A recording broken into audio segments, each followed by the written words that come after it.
I'd love to get your perspective on this for our audience as well as myself. But in my experience, you have people that have done international submissions. That's been their focus. They really haven't had an opportunity to work on U.S. submissions. Even from the same standpoint, if you talk to, I have certain clients that if it's a U.S. submission, if they have not worked on a 510K, a de novo, PMA, they don't have lead experience, they won't consider them. I'd say probably 60% of the time, but it's certainly a key focus of interest. And then from an international standpoint, they don't even get in the conversation oftentimes. And so I'll give you my perspective, which is that and $1 won't even get you a cup of coffee. But I really want to hear what your perspective is relevant to that, because I, talk to candidates all the time. Let's say someone that has worked on Chinese class 3 submissions. They've worked on submissions in Japan. They have strong technical file experience, whether it's Latin America or EU or Asia Pac. Certainly a lot of these candidates in terms of the pathway, and I believe you just mentioned that or pointed to that with the FDA, the process is fairly clear in terms of what the pathway is. And in a lot of these other countries, the pathway is not clear.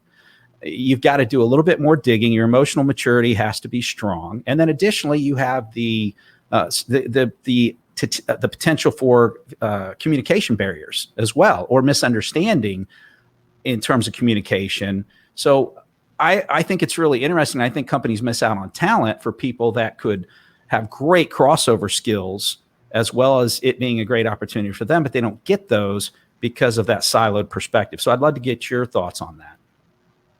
It's very true, and some of the reason for that could be that the hiring managers just don't know, because they haven't been exposed to the level of rigor that some of these countries require, and so they just don't know. But the 510K process is a substantial equivalence process. I'm proving product A is like product B in a certain set of categories, and there are many world markets that do the exact same thing.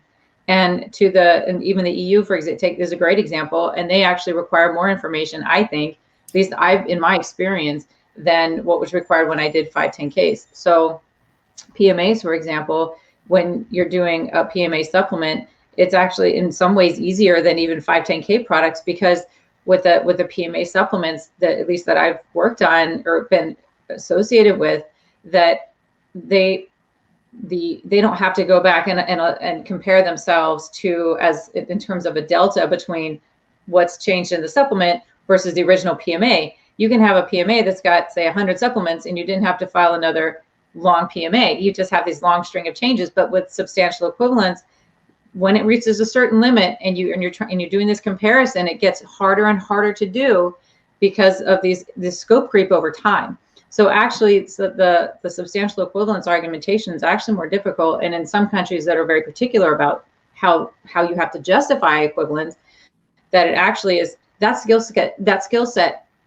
I totally transfers. I'm so passionate about the subject, because it's having done both. I know how closely they translate to each other, and the aptitude, the skill set, the analytical ability, the ability to articulate and compare product A and product B is if you can do that for Australia, for the EU, you can certainly do it for the US. Yes, there'd be a learning curve, but there'd be a learning curve anyway. If you have a different type of product and you have to learn a brand new product anyway, then you can add it fairly quick. You can learn it fairly quickly because the thought process is very similar.